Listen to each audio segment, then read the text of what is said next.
I'm dreaming in dreams bigger than me, taking my time, giving to me, paint my life into a masterpiece. Hello everybody and welcome in biological world. Now we will discuss about spondylosis. So it is a Latin word. Spondy means spine and losis mean problem. So a spine को हम vertebral column या फिर backbone भी कहते हैं. So उसके अंदर एक डिस्क प्रेजेंट होती है जो कि कार्टिलेज से मिलके बनती है. With the passage of time या फिर वेयर एंड टीयर की वजह से ये डिस्क जो है ये डीजेनरेट हो जाती है, इसकी रिडक्शन हो जाती है, इसकी डिटेरियोरेशन होना स्टार्ट हो जाती है. सो इसी को हम स्पॉन्डिलोसिस कहते हैं. इसको हम डीजेनरेटिव डिस्क डिजीज़ या स्पाइनल ऑस्टियोआर्थराइटिस भी कहते हैं. Right. So now let discuss diagram. सो ये डायग्राम हमारे पास गिवन है. इसमें ये स्पाइनल कॉर्ड का रीजन है और यहाँ पर कुछ फ्यूज सैक्रम और कॉकस के वर्टिब्रा हैं. राइट. सो यहाँ पर हमारे पास लेट सपोज ये बोन्स जो प्रेजेंट है हमारे पास ये वर्टिब्रा हैं 2. राइट. ये पिंकिश कलर की जो 2 दिखाई दे रही है हमारे पास वर्टिब्रा हैं और वर्टिब्रा के मिड में ये जो येलोइश कलर की आपको सीन है ये हमारे पास वर्टिब्रल डिस्क है जो कि कार्टिलेज से मिलके बनती है. राइट. अब कार्टिलेज से मिलके बनती है और इसका बोन्स के दरमियान में क्या काम है. बेसिकली एक तो ये मूवमेंट में हेल्प करती हैं, ये स्मूथ इनकी सरफेस होती है, ये मूवमेंट में हेल्प करती हैं एंड सेकेंडली ये शॉक एब्जॉर्बेंट होती हैं. राइट. सो यानी जब बहुत ज़्यादा हैवी लोड जब हम कैरी करते हैं या कुछ इस तरह का बहुत ज़्यादा हैवी प्रेशर अप्लाई अगर होता है तो ये शॉक एब्जॉर्बेंट होती हैं, ये प्रिवेंट करती हैं उस शॉक को to apply on the bones. Right.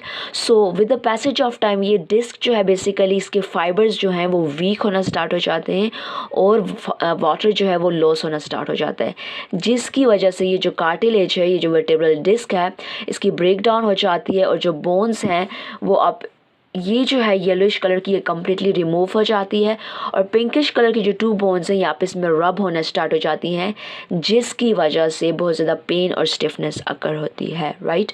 So now spondylosis को स्पर्स इन वर्टेब्रा भी कहते हैं, यानी जब कार्टिलेज कम्प्लीटली रिमूव हो जाती है, बोन्स की ओवरग्रोथ हो जाती है तो जिसकी वजह से बोन पेन बहुत ज़्यादा होता है. नाउ अब हमारे पास जो सर्विकल वर्टेब्रा हैं जो नेक के हैं बेसिकली वो C1 से C7 तक है. उसमें ये मोस्ट कॉमनली स्पॉन्डिलोसिस अकर होती है, यानी स्पाइनल जो डीजनरेशन है वो बहुत ज़्यादा होती है. राइट. सो सेकंड वन ये लंबर रीजन में बहुत ज़्यादा होती है, यानी लोअर बैक रीजन पे होती है, इसलिए मैंने इसको सेकंड नंबर पे लिखा है लेकिन ये थर्ड नंबर पे आती है. राइट. इन सीक्वेंस. सो थोरैसिक रीजन में बहुत ज़्यादा रेयर ये देखने में आई है जो कि 12 वर्टिब्रा होते हैं थोरैसिक रीजन में जो कि हार्ट और लंग्स की प्रोडक्शन में बहुत ज़्यादा हेल्प करते हैं. नाउ स्पॉन्डिलाइटिस क्या होता है. स्पॉन्डिलाइटिस एक तरह का ऑटो आर्थराइटिस भी हम इसको कहते हैं, यानी जिसमें अपना ही इम्यून सिस्टम अपने ही सेल को यानी इम्यून सिस्टम अपने ही सेल को डैमेज करना स्टार्ट कर देते हैं, ब्रेक डाउन करना उनको स्टार्ट कर देते हैं, तो इसको हम स्पॉन्डिलाइटिस कहते हैं. ऑटो इम्यून कंडीशन ये इसको हम कह सकते हैं. Next is spondylolisthesis. बेसिकली इसमें वर्टिब्रा जो है वो स्लिप हो जाते हैं टूवर्ड फॉरवर्ड. लेट सपोज ये जो सैक्रम और कॉकस का जो फ्यूज्ड वर्टिब्रा है ये लिटिल बिट पुश हो जाता है फॉरवर्ड की तरफ, यानी इसकी ये पोजीशन है और ये यहाँ पर यूँ आ जाता है. ये हमारे पास अपर रीजन है और ये हमारे पास सैक्रम और कॉकस का रीजन है, तो यानी ये स्लिप होकर यहाँ पर अटैच होने के बजाय यहाँ पर आ गया था. सो जिसकी वजह से नॉर्मली बहुत ज़्यादा पेन अकर होता है और नर्व्स जो है वो अपना मैसेज सही तरीके से कन्वे नहीं कर पाती ड्यू टू स्पॉन्डिलोलिथियासिस. नाउ अब हमारे पास इस डायग्राम को देखें, ये जो पिंकिश कलर का दिखाई दे रहा है ये हमारे पास डिस्क है जो हमने पिछली डायग्राम में जो देखा था जो येलोइश कलर की हमें शोन थी ये वही है. राइट. ये यहाँ पे मैंने इसको पिंक कलर से एक्चुअली शो कर दिया है हालांकि ये वही येलोइश कलर के. राइट. सो ये जो ये रीजन है ये इसका क्रॉस सेक्शन है डिस्क का. Right. This one is the cross section of the disc और cartilage. Right. Which is present between the bones. Now this is disc annulus. Right. और उसके अंदर हमारे पास प्रेजेंट है न्यूक्लियस पल्पोसिस जो कि थिक विस्कस लिक्विड है जो कि प्रेशर अप्लाई करता है toward the disc annulus. Right. So इसके प्रेशर अप्लाई करने की वजह से प्रेशर जब ये अप्लाई करता है ये जो लिक्विड है ये प्रेशर अप्लाई करता है इस वॉल्स की जानिब. सो जिसकी वजह से इसका एक प्रॉपर शेप मेंटेन रहता है और दूसरी बात ये है कि ये मूवमेंट में काफ़ी हेल्प करता है. राइट. सो नाउ ये जो रेडिश कलर की ये जो दिखाई दे रही हैं आउटवर्ड, ये हमारे पास स्पाइनल नर्व्स हैं, और ये जो हमें ये दिखाई दे रहा है ये हमारे पास स्पाइनल कॉर्ड है, right. And this one is the vertebra. अब ये जो वर्टिब्रा है और ये जो हमारे पास टू प्रेजेंट हैं, ये वो बोन्स हैं, ये बोन्स यहाँ पे जो रेडिश कलर की दिखाई दे रही है, ये हमारे पास फैसेट बोन्स होते हैं, जिनके बारे में मैं बताना भूल गई थी। ये फैसेट बोन जो है with the passage of time ये भी डीजनरेट हो जाते हैं, ये इसकी यहाँ से रिमूवल हो जाती है, तो ये टू बोन्स जो हैं इसके एंड पॉइंट यहाँ पे इसमें मीट कर जाते हैं। इसके रिमूवल की वजह से ये जो रेडिश बोन है, फ्लैसिड जॉइंट इनको कहा जाता है। फ्लैसिड जॉइंट इनको कहा जाता है क्योंकि ये मूवमेंट में हेल्प करते हैं। ये भी कार्टिलेज के साथ साथ वर्टेब्रल डिस्क के साथ साथ ये फ्लैसिड जॉइंट भी जो है ये मूवमेंट में हेल्प करते हैं, राइट।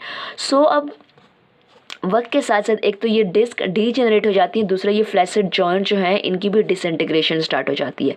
ये जब डिसइंटीग्रेट होंगे तो हमें मूवमेंट में बहुत ज़्यादा डिफ़िकल्टी होगी। एक तो कार्टिलेज नहीं होगा, तो कार्टिलेज नहीं होगा, और दूसरा ये फ्लैसिड जॉइंट भी नहीं होंगे, तो जिसकी वजह से हम बिल्कुल चल नहीं सकेंगे और बहुत ज़्यादा डिफ़िकल्टी होगी वाइल वॉकिंग, राइट। सो अब ये हमारे पास फ्लैसिड जॉइंट है, ये हमारे पास फ्लैसिड जॉइंट, और ये हमारे पास वर्टिब्रा है, राइट, जो कि हमने पिंकिश कलर के शोन किए थे नेक्स्ट डायग्राम में।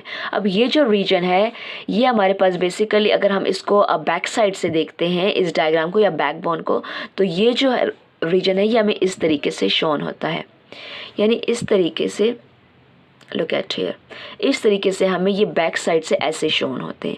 ये जो है हमारे पास ये वर्टिब्रा होता है, right. So now let discuss symptoms. Stiffness, वक्त के साथ साथ एक तो ये है कि डिस्क में से वाटर लॉस हो जाता है और इसके जो फाइबर्स हैं वो वीक हो जाते हैं। इसकी वजह से ये डिस्क जो है ये इजीली रिमूव हो जाता है, इजीली डीजनरेट हो जाता है due to older age, right.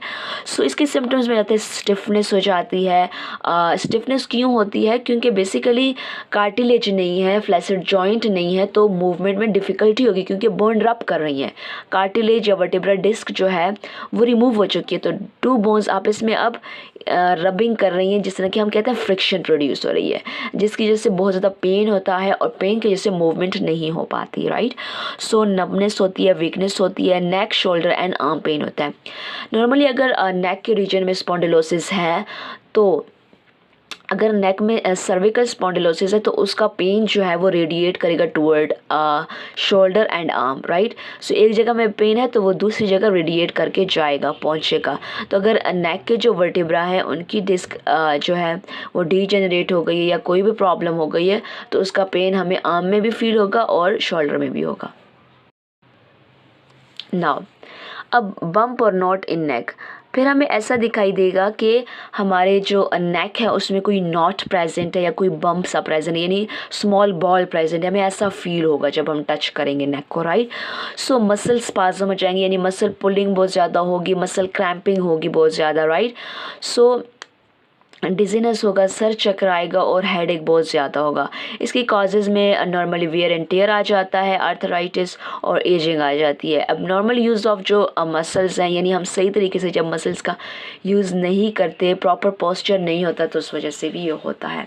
Complication में स्पाइनल स्टेनोसिस आ जाती है। अब स्पाइनल स्टेनोसिस कहते हैं, स्पाइनल स्टेनोसिस कहते हैं कि जब हमारे पास वर्टेब्रल कॉलम पे इतना ज़्यादा प्रेशर अप्लाई होता है, इतनी फोर्स अप्लाई होती है कि जो नर्व्स होती हैं हमारी जो वर्टेब्रल कॉलम में, स्पाइनल नर्व्स जो होती हैं जो कि सेंसेशन में हेल्प करती हैं, वो इतनी प्रेस होती हैं कि वो मसल्स के अंदर हो जाती हैं और हमारी जो स्पाइनल कॉर्ड है या जो वर्टेब्रल कॉलम बहुत ज़्यादा नैरो हो जाता है और जो नर्व्स हैं वो कम्प्लीटली एम्बेड कर जाती हैं, एम्बेडेड हो जाती हैं इनटू द मसल्स। सो जिसकी वजह से हमें फिर सेंसेशन में बहुत ज़्यादा डिफ़िकल्टी हो जाती है और वर्टेब्रल कॉलम जो है बहुत ज़्यादा नैरो हो जाती है ड्यू टू दिस फोर्स और pressure, by applying pressure, right. So treatment में पेन मेडिकेशन आ जाती है और फिजिकल थेरेपी आ जाती है, right. So this is all about spondylosis. In the next lecture we will discuss further. Up to that, thanks for watching.